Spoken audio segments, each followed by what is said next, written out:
just in case you missed my first sentence, good evening, everybody. Thank you so much indeed for joining us this evening. I'm actually joined by Amy Tez, and she's going to be giving you some really deep insight, I think, into the very important world of pitching effectively. Before I do that, I'd like to actually launch a poll, because we've done one of these before covering the subject of pitching, and we were really surprised to find how many people attending were in fact investors. So without any further ado, and before I introduce Amy, I'd like to run the poll. So if you could, each of you, just take part in this and tell us who you represent this evening. And that way we can make sure that Amy's comments are tempered to fit precisely the audience that we have online.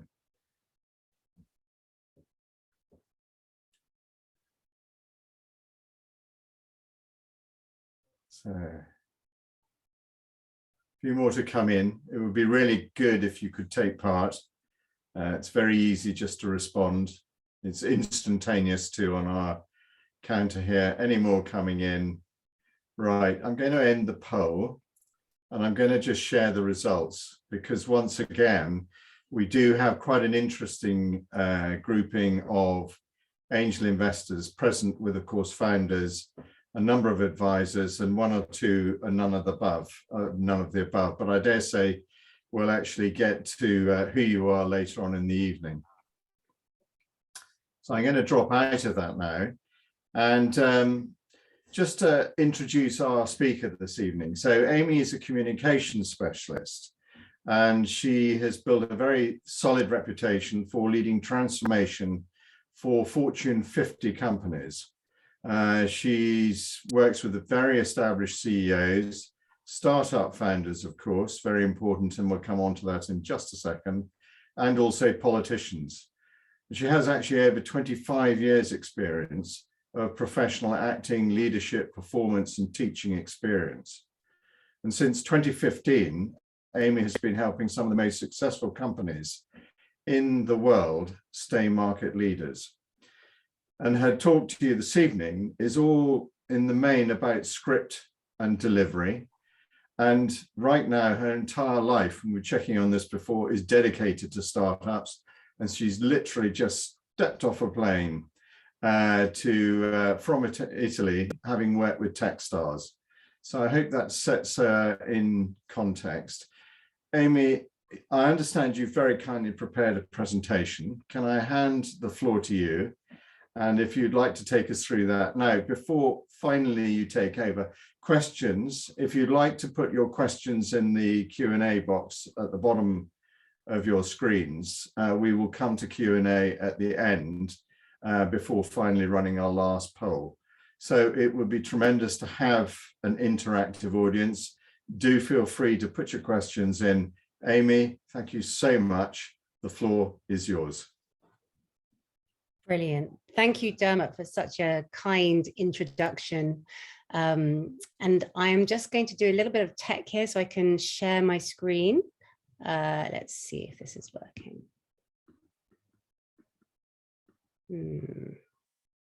So you can see my slides. And let's play. And here we go. Brilliant. So tech's not my forte, but talking is. So let's get on with it. Right. So welcome to Storytelling in Business. The presentation today will be about how to create a compelling story and narrative about your business so that it inspires and enthuses others. Also, a few words about your deck, and then also your delivery. So what you say and how you say it, with the outcome of inspiring your audience to take action. So you want to inspire, infuse, persuade, influence. And it's a big subject, and I'm going to cover as much as I can in half an hour. It'll be a glimpse of it. I'll be planting seeds, and hopefully there'll be lots of practical information for you to take away today. And I'm aware that you're mostly early stage founders with some investors, so that's fine. I'll be speaking to you from my experience with early stage founders. And if you have any specific questions around that, please do ask me at the end. Okay, a little bit of housekeeping. The session obviously is an hour, but I'm not going to be speaking for the whole of that. It'll be around 30 minutes for me speaking. Then I'd love to invite you to ask me practical questions to see if I can help you with your pitching journey.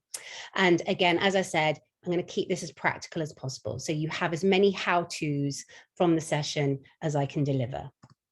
Okay, a little bit about me, although Dermot's already shared some information. I am, or I was, an actress for quite some years. Started off very shy, actually, and unable to speak up in public, which is why I'm quite proud of myself for having taken this journey from socially anxious, awkward teen to someone that can now stand on public stages and deliver not pitches, but presentations and talks across the world, or at least that was pre-pandemic. So I was an actress. I learned how to deal with social anxiety. So some of the tips around delivery will be on how to manage your nerves. And now I work with startups. So now I'm a communications strategist, which is a much more broader term because I do lots of little things. I work on scripts, I work on the delivery, sometimes slides, hooks, etc. So communication strategist. And as you can see, I've worked with quite a few fancy clients. And we'll leave it there. Okay, so most pitches are dull. Death by pitch. I'm sure some of you are familiar with the feeling. You're sitting in an audience and it's a conveyor belt of founders. You know, they're being forced to go on one after the other. I empathize. It's very difficult. And they're pitching one after the other, almost in PitchBot style. So it's like an information dump rather than an inspired story. And it leaves the audience uninspired and disinterested. And you know this because we see most people on their telephones or on their laptops, which I also think is slightly, you know, people should pay more attention if they've made the effort to come. But this is the world we live in. We have a very limited attention span. We're all juggling hundreds of things in one moment.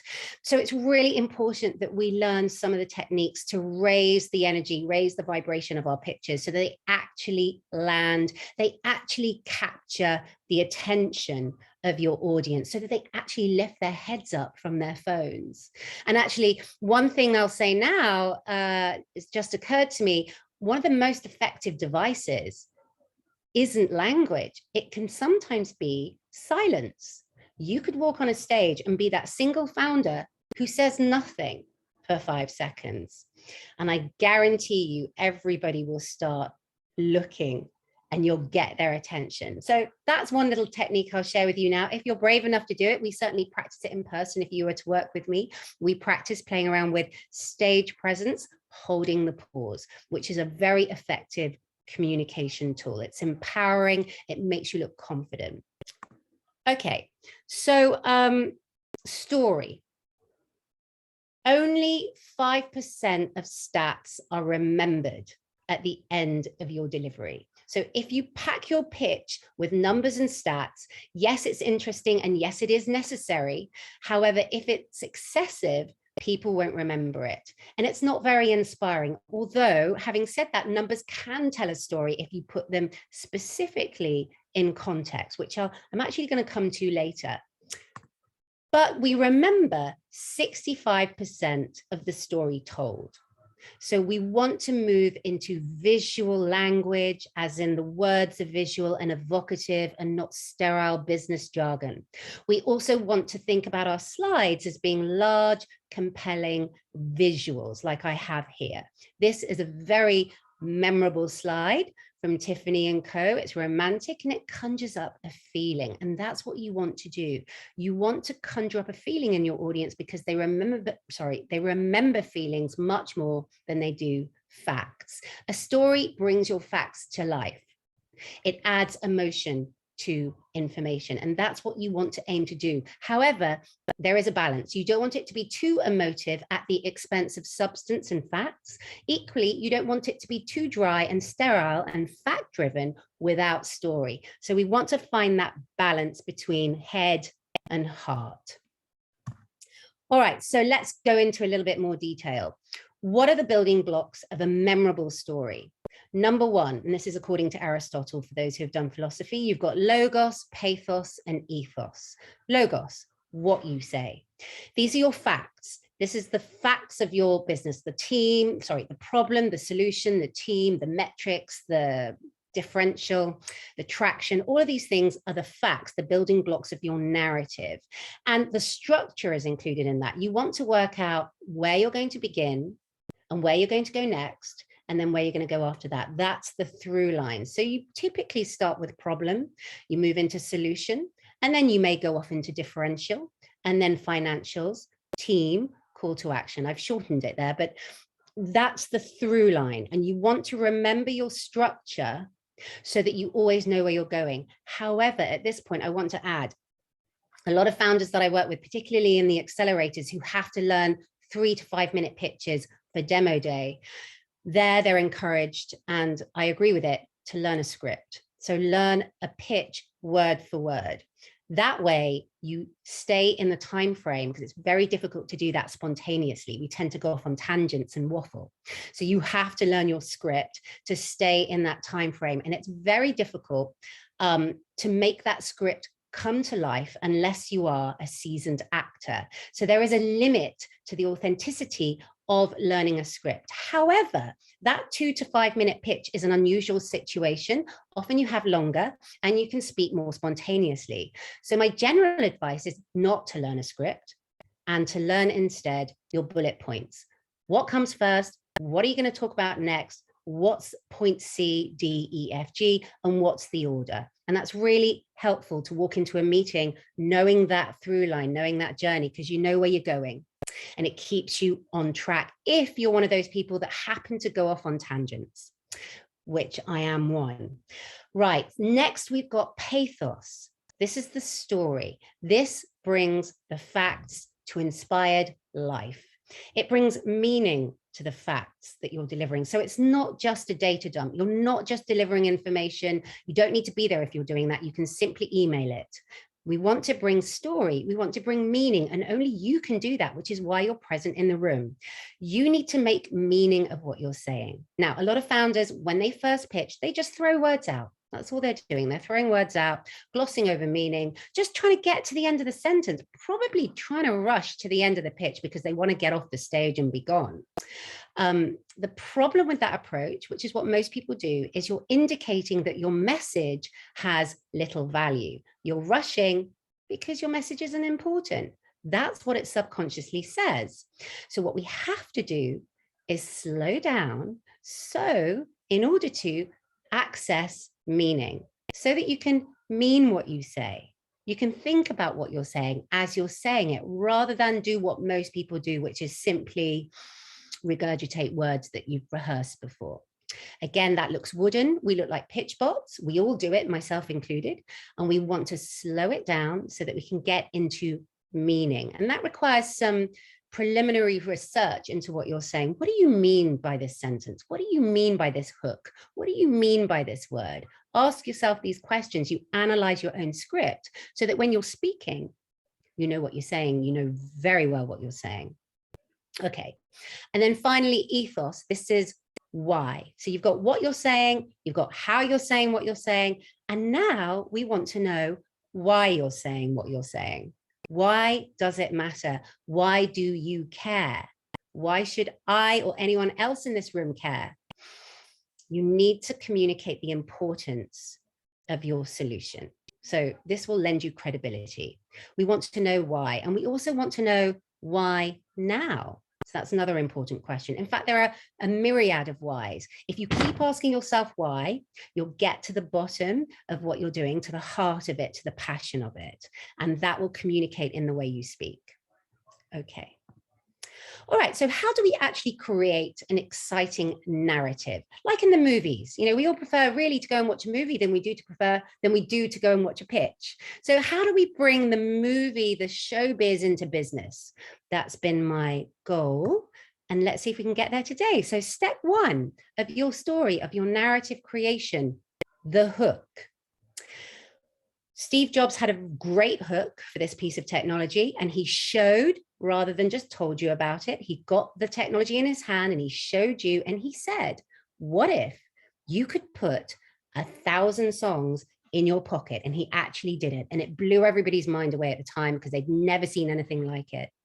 That was his hook. He paused just before he said it. So when you're about to say a hook, this is now delivery, but it's worth mentioning now. Before you say anything of importance, you pause just before you say it. And then you pause at the end. So you allow that sentence, that hook, to land with your audience. This is acting skill, and it's very useful for holding the tension in the room. So I talk a lot about silence. I talk a lot about pause, because I believe the meaning of what you're saying and the gravity of what you're saying is held in the pause. And this is exactly what Steve Jobs did. He was a master of pause, a master of emphasis. You want to think about which words to emphasize when you're speaking, rather than speaking in a monotone. And that helps to lift the hook off the script and into landing into the audience. And you can have any hook. For instance, I might say for my business, the success of your business is predicated on the power of your story. That can make or break your business. For example, and that's just one off the top of my head.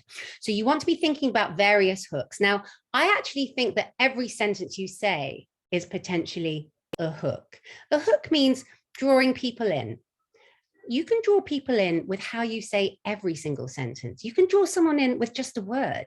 You could get up on stage and simply say, hi, and pause, and you've drawn them in, you've got their attention. Then you go into the hook. So everything's really a hook. If you look at it that way, every sentence matters. And I'm very big on language and big on sentences. And I've been drilling it into the founders. You know, what does that word mean? You let that word go. What did it mean? I want to hear it. It needs to land because you're saying it for a reason. So words matter. And this will lift the hook for you. Okay. All right. The next step to creating a powerful narrative is creating the hero's journey. The hero's journey is the basic structure of a story. Great stories, inspired and memorable stories, are about change for the central character. They go through challenge to resolution, problem to solution. And they go through many trials and tribulations, blood, toil, sweat, tears to get to where they need to be. For instance, you've got Daenerys here in Game of Thrones, who started off as a lowly, disempowered slave girl, practically, who was being abused by her brother. And then she ended up through many, many challenges throughout many seasons. Let's forget the final season, but throughout many seasons, she ended up the Queen of Dragons. But it wasn't easy. And equally, your story in business has to be about challenge, failure, and success. From problem to solution, problem again, and then resolution. So don't be afraid to share your failures. Don't be ashamed. It can't be success to success to success, because it's not realistic. Share your failures and show what you learned from them and how you developed your product because of them, and how it's become more and more successful, more and more developed because of your failures. That's actually a side point. Let's get back to the hero of the story. The hero of the story should either be yourself as the founder. It could be your founder story. You know, what inspired you to set up this business, and why does it matter to you? It could be a member of the audience, be it the investor or just the person in the audience who may use this product or service, and you place them at the heart of the story, and you take them on a journey from this terrible problem, this terrible situation they're experiencing, and you really lay out the land before you move them into the solution, and you talk about what it feels like for them to have this solution in their life, how you make their lives better. So again, it's about transformation and change, and it has to be challenging to be exciting. Okay, the third step of many steps of creating a story is your story relatable? I'm sure you all know this. Your story may be relatable to you. In fact, it probably is. Otherwise, you wouldn't be doing it. But is it relatable to your audience? Do they care? It's back to caring. It's back to the question why. So know your audience. Ask them questions. Find out what their human passions are, their struggles, their hopes, their fears. What do they care about? And tailor your story to that. And your story may change across audiences. You may find yourself bringing out different elements of your story depending on the audience you're speaking to. So you need to slowly over time develop a repository of stories that you can pull out the bag at any point to hone in an insight that you want to share. So start thinking about not having one definitive story, but having a toolkit of many stories. And then step 4, your story needs to be communicated with heart. And by that, I mean as honest as possible. So a lot of people I work with feel that they have to pretend to be something they're not when they're communicating. They've got to be slick. They've got to come across as smart. They need to be taken very seriously. No one must know how we secretly feel, which is the human condition. We often don't feel good enough for the situation we're in. This is across the board. And I work with politicians who are really high up. They're on the front benches and they feel exactly the same way as the early starters. So we all have that sense, the imposter syndrome. We all have that sense of not quite being good enough. I have it too. And the mistake that most founders make is they'll talk to me normally and be very personable and affable and likable, and I'll trust them because the voice is sincere. And then I'll say, okay, so give me your pitch. And suddenly they start talking in this very strange presentation voice that isn't them. It's almost like another person, another character. And it doesn't sound authentic and it doesn't sound believable. Also, it puts pressure on you. If you relate to this, it puts pressure on you to be a certain way, which you're not. So it's a much better and more scarier thing to do, actually, but it's much more successful. It guarantees more success to talk in your own voice, to be yourself, to be honest about who you are and where you're at with your business and the failures you've encountered and the successes you've encountered, and to be truthful and to not be ashamed of any of that, and not to have to speak in a, let's call it the presentation voice, because who wants to hear that? It's very old school. We don't need to do that anymore. The world is hungering for authenticity. We love authenticity. So honesty is key. And if you were to work with me, there's a myriad of tools for helping you to get out of presentation voice and into your voice. Slowly but surely. We don't do it like that. It's a gradual process. In fact, it's probably a lifetime of work because I'm still doing it. We want to keep your pitches simple. So this is about saying less, saying more with less words. Let's say you've got a sentence that is typically 20 words long with no commas or full stops at any point. And I see that a lot in scripts. And this sentence goes on and the person speaking the sentence struggles to even get to the end of the sentence because they're running out of breath, right? What you want to do is simplify the sentence. You make it shorter. You bring a full stop in, you introduce a full stop after, say, 7 words or a comma at least. You make your sentences bite size so that you can actually speak them as if you were in conversation. We don't need to speak like a business bot. We can speak like a human being, as I am doing with you now. So shorter sentences when you've written a script, and also look at the language you're using. If you see a word that's very complicated and also quite sterile, like, for instance, if one might overuse the word enable, and we don't typically say, and well, you might, but you don't typically say enable in a conversational tone. So you look to replacing these dry words, these jargonistic words, with much more human language.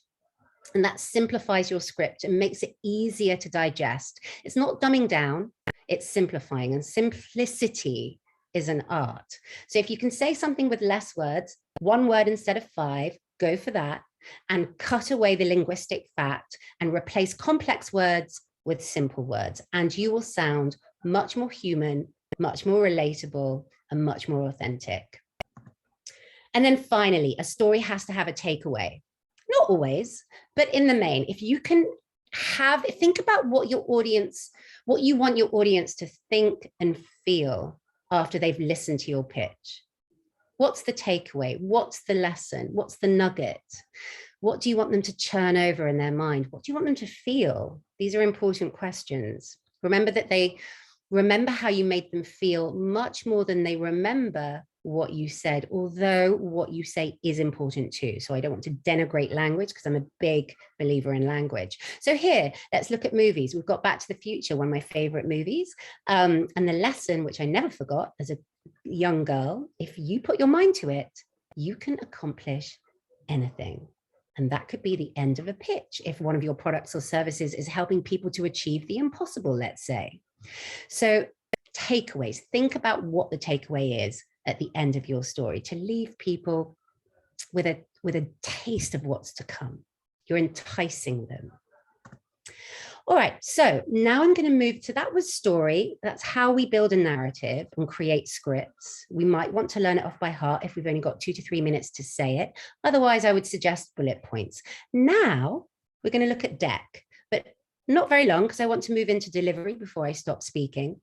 The deck, if you follow the rule of 10, 20, 30, a nice rule of thumb, 10 is the number of slides you want to aim for, although you can do 15 max, but no more because otherwise it's overwhelming and it takes too long. 20, you want to approximately be speaking, if it's an open meeting, for about 20 minutes. If it's a demo day, it's 5 minutes or 3 minutes. And if it's an elevator pitch, it's no more than a minute. But for an open meeting, you want to aim for 20 minutes. Any more than that, people get distracted. And then 30 refers to font size. You want 30-point font, which is larger text, which means on a slide, you can't put so much text. When I see slides, and I'm sure you'll agree, when you see slides rammed and packed with text, it's difficult to read it. And you either read the slide or you don't look at the slide at all and you just listen to the speaker because you can't do both at the same time. So there's no point cramming a slide with a lot of text. So think about having larger text and less text so as not to overwhelm the audience.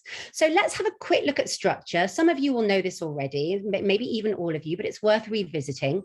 This is not a one size fits all. This is not the exact way it always has to be. Everything can be changed and everyone's got a different opinion, but this is the general method. I know people that start with solution, but here we're going to start with problem. So slide 1. You lay out the land. What is the problem? One of the issues I see a lot is people don't go into the detail of the problem. They just skim over the surface and we don't get why this problem is so pressing. You don't earn the solution. So it's very important that you don't spend too much time, but you spend enough time to communicate the gravity of this problem. Give us a few details, at least 3 important points as to why we need to take notice of this problem. Then you can move into solution. Then you've got why is this important and why now? Then you've got, in no particular order now, but you can sort of change this around depending on who you're speaking to and what matters to them. So you need to do your research before you pitch to anybody. What do they care about? And you go with that order. But let's say you go from market size to product to business model and definitely team. Some people want team at the beginning. At Techstars last week and this week it was at the end. So, it really depends on who you're working with and what their preferences are. But team is very important. That must be in your pitch deck. What is your competitive edge? Never say you have no competitors. No one will believe you. Even if it's true, maybe not mention a competitor, but position yourself. Make sure we know why you're different from other people who do a similar thing. Why are you better, faster, cheaper, whatever it is? Explain. Then the financials, don't miss those out. And then finally, a very clear call to action. You'd be surprised the amount of people who don't say anything at the end of the pitch and the audience are left thinking, what do I do? Give them something tangible to do. For instance, give me your money. Don't say that. But, at Techstars, they have a figure. They're looking for a certain amount of money. Make sure you're very clear on that and you know exactly how much you're asking for and say it confidently and proudly, not sheepishly with low energy. You may just want a referral to people who may be interested in your business. State that at the end. Just make sure you state something so you initiate contact with your audience. I used to be in a very bad habit of not saying anything at the end of my presentations, and people were wondering whether they could come up and talk to me, and they could, but I never explicitly said it. So you've got to say something at the end of your pitch, if it's to an audience, that is, so that you invite contact. Okay. Now, I'm going to show you a couple of slides, some of which are terrible and some of which are great, to give you an idea of the direction you need to go in when doing the design of your slide. The one thing I want to say is, unless you are a professional designer, don't do it yourself. Get someone to do it for you, pay a professional. It makes all the difference to have slick looking slides. It shows that you went to the effort. And I say that as someone who initially, when I pitched to Deutsche Telekom, I used my homemade slides with lots of flashing stars, shooting stars and neon lights and teenage style gifts. I mean, it was just awful, but I liked it, but it didn't go down well and I didn't get the job because it was unprofessional and I got told it was unprofessional. So I learned the hard way. Learn from my mistakes, make sure you don't design them yourself and you get a professional. There are no shortcuts in this. Now, here's a slide from, let me remind myself, this is from Shopify. This is the mistake of putting too much text on one slide. No one's going to read that. And if they do, they're not going to be listening to you. And you are the star of the show because they're going to invest in you, especially at the early stage, and not your product or service, because they know that's going to change. It's going to evolve and it's going to become very different at some point. So you need to show yourself. Your voice needs to carry your determination, your grit, your excitement, your enthusiasm. All of that needs to come in the voice. And you do not want to be encouraging your audience to disconnect from you and just stare at a slide. So this slide is a big no-no. This, I think, is, yes, it's the same company, Shopify, but finally we have a very powerful slide. They've resorted now to strong visual metaphor. This metaphor says, in just one slide, exactly what Shopify does. We get it, and it's very simple, and it's much more inspiring than, say, a list of bullet points, which is also effective. I've seen people do that, but if you can communicate what your business does with an image as opposed to language, it's much more powerful. And the other thing I want to mention here is, I haven't got slides to show you this, but it's worth remembering that the colors need to be consistent across all of your slides. You need to have elegant text, big text, consistent font. Any designer will tell you this. I didn't know this, but they tell you this. It has to be elegant and clean so that you look professional. Another fantastic slide. This is from Dropbox. Very simple. Storage is a mess. In one slide, we see the problem. It's kind of funny. I dread to think whose office this is.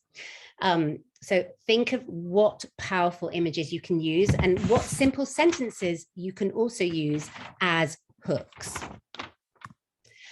This is Spotify, and this is one of their early pictures, and they do it through a timeline progression. They don't use images, they use text. They use very large text and they use numbers. So this is where you tell a story with numbers. Remember, there are many ways to tell a story. Numbers is one of them. I wouldn't overpack your deck with numbers, but just take a look at Spotify and see what you think of what they did. Again, there's no necessarily right or wrong way. It's what works for you. And this obviously did work for them. Again, they were doing quite well by this point. So February 2012, they've got 10+ million users, active being the operative word, within the previous 30 days. 15+ million tracks. Imagine if you were just saying a number, you would pause just before you say the number, and you would pause at the end of the number for that number to land. So this is what I train people to do. So 15+ million tracks. You would pause at the beginning and at the end for it to land. I can't quite do it for you now because I'm not in pitch mode. I'm trying to get through these slides for you, but you get my drift. 500+ million playlists. Each number tells a story. Also, your intonation matters. You wouldn't just say 500+ million playlists because you just made it sound dull and uninspired. I'm not saying you have, but I have. So you really need to lift the tone of your voice when you're telling a story through numbers. 500+ million playlists. It's a big number, and that energy needs to come out in your voice. 1,000+ servers in 3 countries. etc., etc. So as you see, Spotify really blew you away with their numbers, and you can do the same. Your numbers may not be as big, you're early stage, but within the context of what you're doing, you may have hit some very key milestones that are quite impressive. Show your numbers and put them in context and tell the story of those numbers. And that can be very powerful. Right, Peloton, these are my last two slides. Peloton, this is a slide that shows how they position themselves. So if you're struggling to know how to define yourself, you can share a slide or at least speak the story of what you are not. So Peloton says they are not a gimmicky fitness brand. That's powerful positioning. They're definitely not doing before and afters, no cheesy ads, and they're not a fad apparently, and they don't talk down to people. So this is what they're not. And it's a powerful positioning of their brand. And as you can see from the slides are quite simple. You get it straight away. And the reason this slide is so great, from my opinion, and remember, it's a subject of taste, everybody's slightly different, and you do get conflicting opinions. But this is to my taste. This is Peloton again.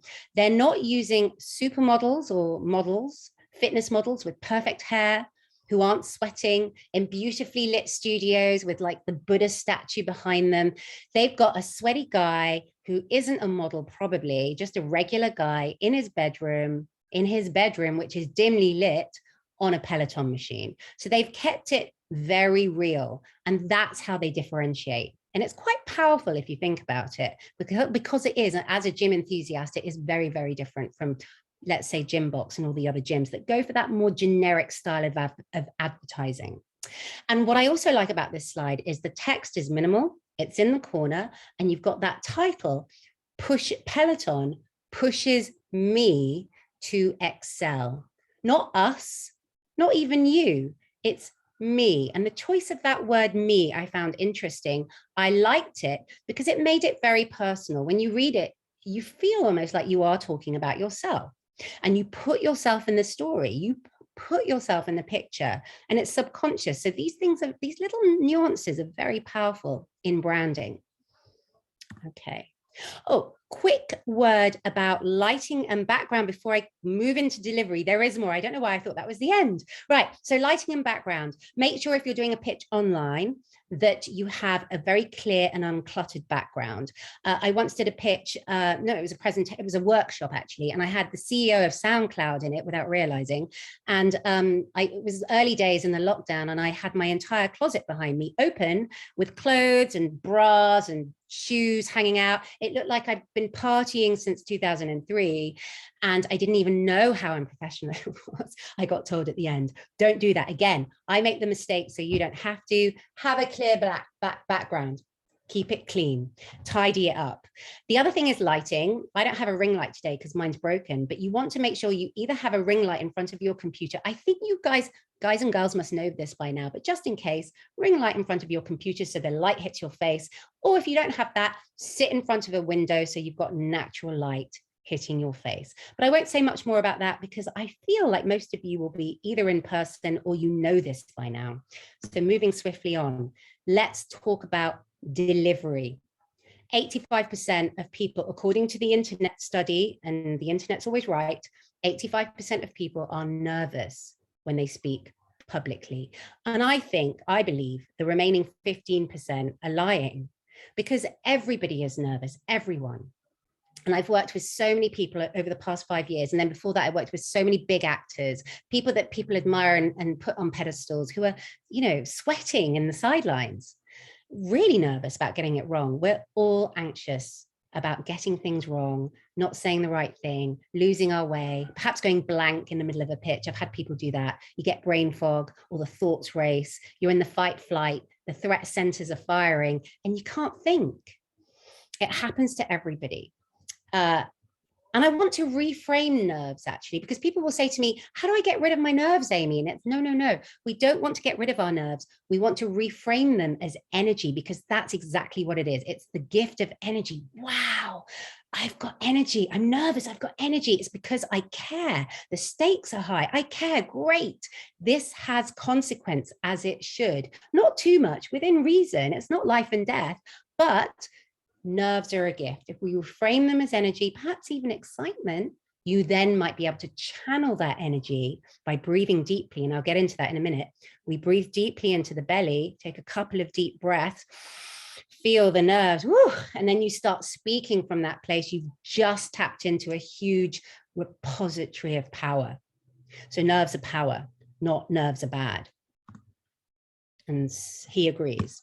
Right, so over 90% of our communication skills, and this is most of the work that I do actually with people, is your non-verbal communication skills. How do you come across? Because you may be saying all the right things, your script may be amazing, but you might be killing it with your delivery. And we all do it. I've done it many a times where I've been on stage and I can literally, the script's amazing, but the tumbleweed, oh my gosh, is going across the stage. And I just don't know why I'm sinking in this rabbit hole. Panic, fight, flight centers are firing. So the first thing you want to do when you're on stage, actually before you go on stage, is breathe. Couple of deep breaths. You don't want to be thinking about your story or your pitch or the investors and who they are and where they've come from. Don't think about any of that. Don't think about the stuff that makes you nervous. Simply focus on the breath. Couple of deep breaths into the belly and let out that nerves, let out the tension, because it's superfluous to the job at hand. We don't need it. Breathe in deeply and breathe out. And what we're doing is we're switching off to be technical, the sympathetic nervous system, which is responsible for the fight flight response. And that deep breath, which moves you out of shallow breathing into the belly, triggers the parasympathetic nervous system, which is the rest and digest system. It's the place where you can focus. It's where you can think, and you can think clearly and be judicious about what you're saying in the moment, rather than doing what most of us do, which is rush and not quite know what we're saying. We've got that feeling of when we're off the stage, what did I just say? I don't know. That's because we're in fight flight. The cure, breathe, take a breath, dare to pause. It's rare that people pause mid-pitch, but that pause could mean everything. It could mean that you stand out. Dare to pause. And in that pause, don't allow yourself to freeze. You want to breathe. It's an active pause. You're taking a nice deep breath into the belly. You're calming the nervous system. You're becoming present so that you have stage presence, which is the ultimate authority. You want to come across as an expert, having expertise, to have an authority in your subject. It's body language. You want to stand tall, shoulders back, long spine, deep belly breaths. And a lightness of touch will come from that. I've written here, pause, breathe, think. If you remember anything from today's presentation, it's those three words, because that is really the most powerful thing.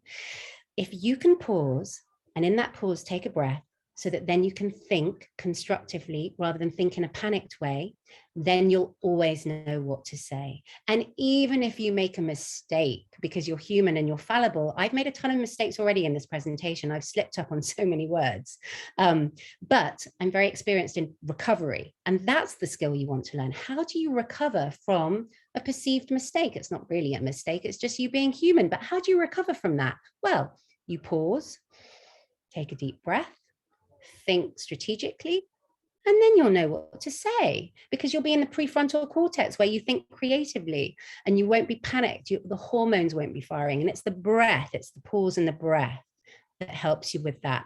Concise, you're concise because when you slow down internally, you don't necessarily have to slow down your language, but if you slow down internally in that you breathe more deeply, you're able to be judicious with your choice of words. You can think in the moment, what do I really want to say now? Oh, I forgot to say that 2 minutes ago. And I think it's really important for this investor or this person. So because I'm present, I can bring it now into the conversation now. You've got the presence of mind to do that. Most people can't do that when they're publicly speaking because they're anxious and they're rushing. So pause, breathe, think. And if you make a mistake, it won't even matter. No one will even notice, because you're going to be confidently owning it because you're pausing and breathing and thinking, which is what confident people do under pressure. Finally, You've got to believe. So a lot of founders, obviously we're all human and we have doubts. We've had doubts implanted in us from a very young age by other people.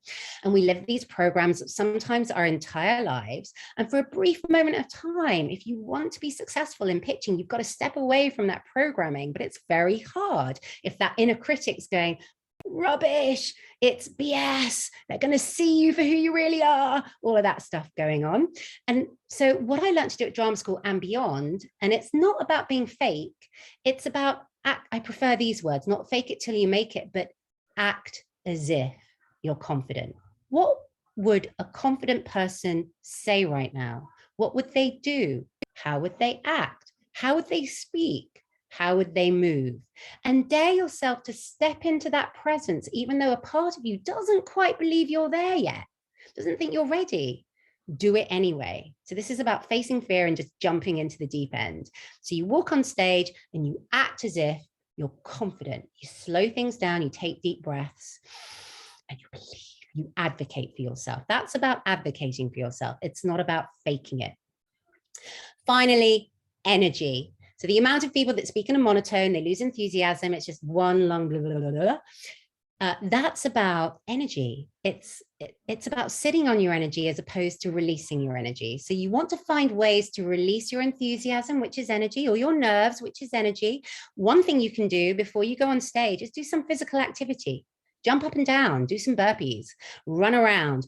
When you're on stage, and if you feel yourself freezing and going into pitch bot mode, and I'm almost finished, pitch bot mode, frozen, wooden, rabbit in headlights type thing, take a risk, move, walk to one end of the stage, walk to the other end of the stage, do anything to break the straitjacket that you've put on yourself and breathe.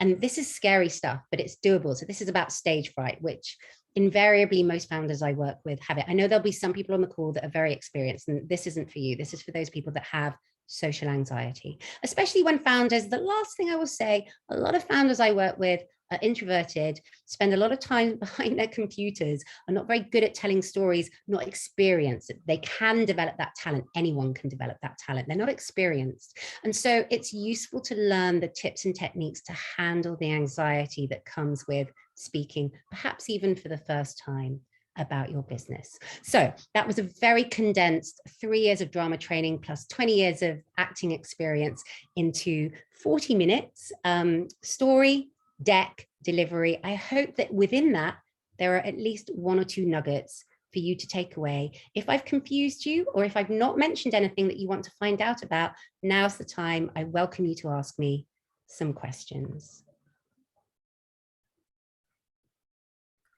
Brilliant, Amy. Thank you very much indeed. If you'd like to unshare your screen. Oh, sorry. Yes. Bye-bye, Obama. That would be great. Stop share. There we go. Thank you. So whilst we've been listening to you, an intriguing 38 minutes. Thank you. Perfect. There have been some questions. So I've got one here, probably in reverse order. In fact, Stephen Grinham, what comes first, the pitch or the business plan? Pretty fundamental question. That, your thoughts? I would say the business plan, but I'm not I have to admit, I'm not an expert on business plans. So I don't know. I'm afraid I can't answer that question with expertise. I can only give you my guess. But if you don't know your business and if you don't know the structure and the business model, then the pitch is, you're not ready to pitch. So you need to at least have some idea, some plan, know your financials, have some metrics to hand, know how you're going to structure your business before you even begin to create some slides and some sense of story. But everything's evolving. So even if you're at early stage, it doesn't matter. You could do the two at the same time. It could be a symbiotic process even, because I'm a very creative person. I have to do everything at the same time because one feeds into the other, into the other, into the other. So again, there's no one size fits all. If you're like me, you do both at the same time. If not, I would recommend start with business plan. But again, no expert on business plans there. So apologies. Great answer. Thank you. For me, I would agree it's business plan first. You've got to have a plan before you get into creative mode. to put the slides together. That's my view. Questions more then. Zaria has actually said, should you include an investment ask? And I feel that you probably did touch on this. So put an that's your call to action. What are you actually asking for at the end? And Yeah. I think putting upfront, bold as brass, what are you asking for? Bang. And you've got to get that out and deliver it with great gusto. 100%. Yeah. So the last accelerator I worked with, their figures, the amount that they were asking for were in massive font. So you couldn't forget it. They've just got one blank slide with the number they're asking for. And they say it, I train them to say it exactly as you said, Dermot, with gusto and energy and pride, no sheepishness. No, absolutely. Very good. Next question, in fact, from Zaria again. How relevant is the current traction and revenue, and how brief can your 3-year projection summary be? So, we're starting to show some pretty intensive factual information here. And I think Zaria wants to know how far do you really have to go? Do you have to just punch out a big figure and then leave the detail for the discussion and possibly a written document afterwards? What do you think?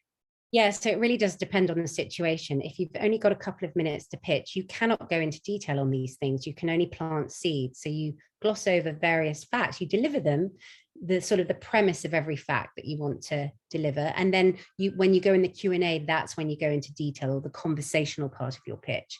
That's for demo day, let's say, where it's more organized. If you're in an open meeting that's say an hour long, then yes, within 20 minutes, you've got time to go into more detail on, say, your 3-year plan. I think the structure then is much more open to debate, and it depends on the investor you're speaking to. You need to find out what they're interested in, what they want to know. So that's the answer to that question. Not should I, but what do they want to hear about? Very good. Thank you. And another question, really intriguing, this one. What happens when you're not there to actually give it the vitality and energy? So this question, actually asked by Will Round, was most of his transactions, I guess, open up with him sending the deck through. And therefore he's not there to present it. And, thoughts on that? Difficult. You could send a video of yourself. There could be that. You could do a little 3-minute pitch and send that. I've not heard many people do that, but I don't see why not. I've done it and it worked for me. That's how I got into Parliament. I just sent a video of myself to a politician. And it was like a 2-minute pitch. So why not be creative and inventive and step outside the mold? And, it doesn't have to be that. It could be something else, but try to think creatively. If sharing your vitality is important to you, if there's something really big like your enthusiasm, and if it's infectious, then make sure they see it. No, that's very good. I mean, I think for me, the deck has to stand on its own. If there isn't something in there that's compelling and interesting, and the people receiving it will understand. And what I do is I say, can I bring it alive for you? Because a deck can be a very clinical thing to receive, and indeed we see a lot of them at stakeholders. So how do you actually give it the value that it deserves? It's taken a long time to prepare, recognizing that the person that's produced it is not there to tell you the story. And so it has got to tell that very fundamental message on the way through, in order to then get the next stage, which is, I'd like to meet you. Could you come in and then pitch your business to us? Which I think is then when it all, everything that you said starts to fall very much into place. So any comments on that? Well, for me, I would say, as long as the problem you're solving seems unique and exciting, and there's potential, like it's a big opportunity, and you make that clear very early on in your deck, then I wouldn't worry too much, because there's only so much you can communicate in a 10-slide or maybe longer if it's email deck. But you need to get to the profitability. You need to get to the opportunity as quickly as possible so that they keep clicking through. And good, and thank you for that. But I think you, in your presentation, you also made an amazing point about get the slides professionally designed. And where I see a lot of pitches, coming around to 2 million to 10 million in terms of valuation, and you're saying keep it to 10 slides. So each slide has either got to be between 200,000 or £1 million in the way it adds value to that story. And if it doesn't look as though it's going to do that, it is not going to support the case very well. And so having your slides professionally designed is really, really, for me, important. So I highly agree with that. And I loved the various other points that you made, pause and timing, stories are all about change. And I think it is this storytelling that is so important for me, because actually when you think about it, companies like stakeholders have to go through an awful lot of pitches to find the ones that it is willing to get involved with. And if the CEO or person doing the presentation is a great storyteller, it makes it a complete pleasure and you stay engaged from start to finish. But if it isn't a story well told, then the outcome is pretty predictable, and often pretty predictable within the first 30 seconds to a minute. So, storytelling for me is a great win. And I think you encapsulated all of that in so many of the different points that you made. Yeah. So there is another question, which I'll just quickly flash to. So do you use different pitches to send versus the present? That's actually from the wonderful Megan Snowman, actually. So she's seen a fair few pitches in her time. So do you use different pitches to send present, to send versus present? Not sure I quite understand. So I think, and I think and that's, I think, a very fair comment she's made. So is it two pitch decks you want, one to send clearly and one then to present? So sorry, Megan, should have read the question properly. Anyway, comments on that? Makes sense. No, I would say it's an easy answer, isn't it? For me, it's sending a pitch deck. You can put more information on it. They're going to read it. You can definitely have more slides, not too many, but more information is possible. So those facts that you have to leave out of the presented slide, you can put, because you're not going to be speaking. So you need to put more information on these slides. The presented deck has to be very simple and very clean with a lot less text. So there's a stark difference. And if you go onto Google, and you can go onto websites like, I think, SlideShare, some of them show the difference between an emailed pitch and a presented pitch. So do a bit of research so you can actually see the nuances between them. Very good. Well, thank you. Now, questions coming in thick and fast now, so I shall, bearing in mind the time, I shall just be a little bit discerning in which ones I pick up on. But if you have a visual product, is it okay to have more than, say, 15 slides to 25 slides, for example, on a pitch deck? So, could the length of it be extended?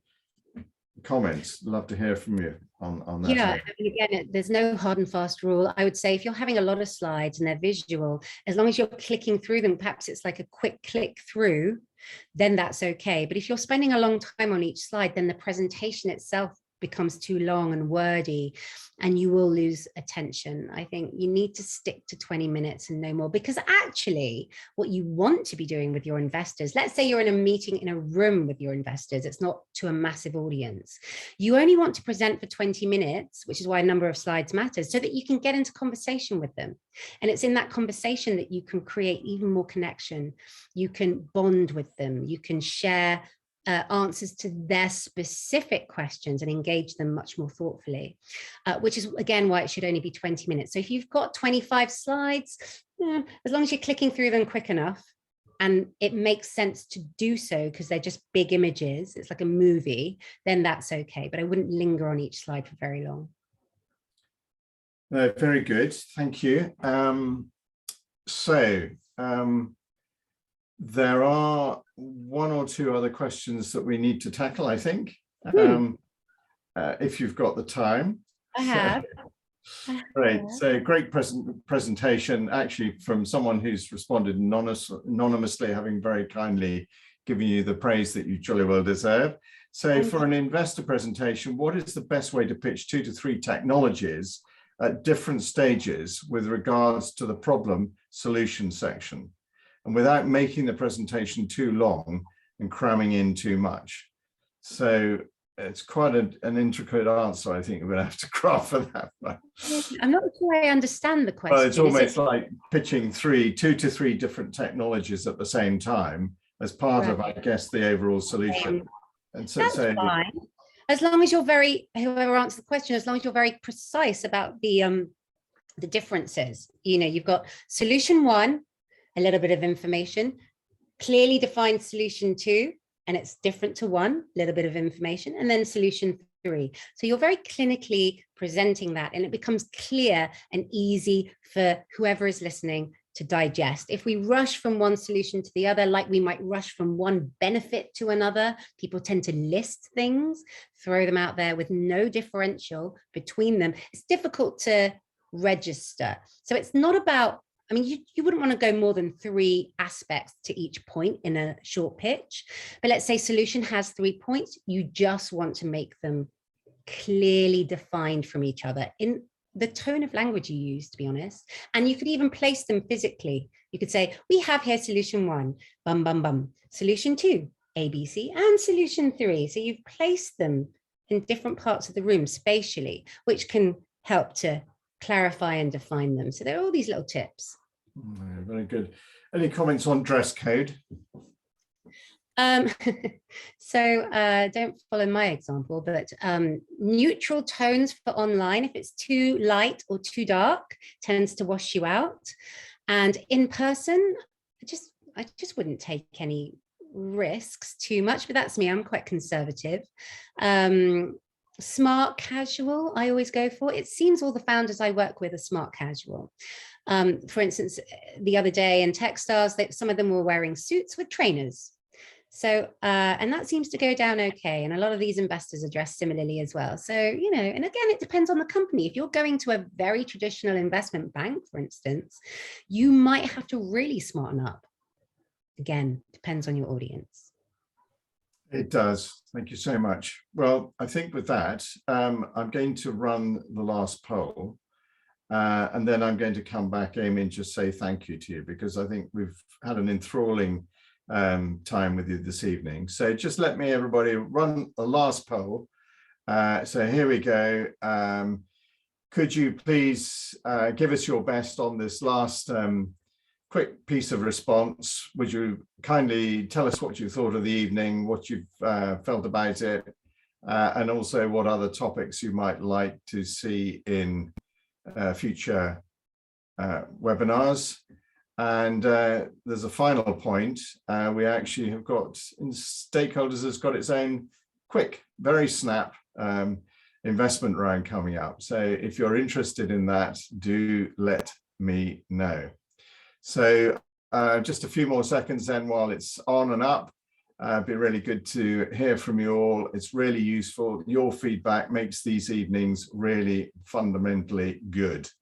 Without your feedback, of course, we've got to guess and second guess what you'd like to hear from us. So that is it, unless there's 1 more, 2 more, 3 more seconds. End of poll. Thank you so much indeed. That is really good of you all. And Amy, thank you so much for a wonderful presentation. Obviously, you're a master mistress indeed in your own craft. We talked about actor and actress before we went on air this evening, and but you are absolutely brilliant at what you do, and thank you so much. There's no doubt in my mind why you're so highly revered in the field in which you are so proficient. So with that said, to you all, thank you so much indeed for attending this evening, giving up your evening. We hope you've enjoyed it. It just remains for me to wish you all a very good evening. Thank you for coming. Thank you very much.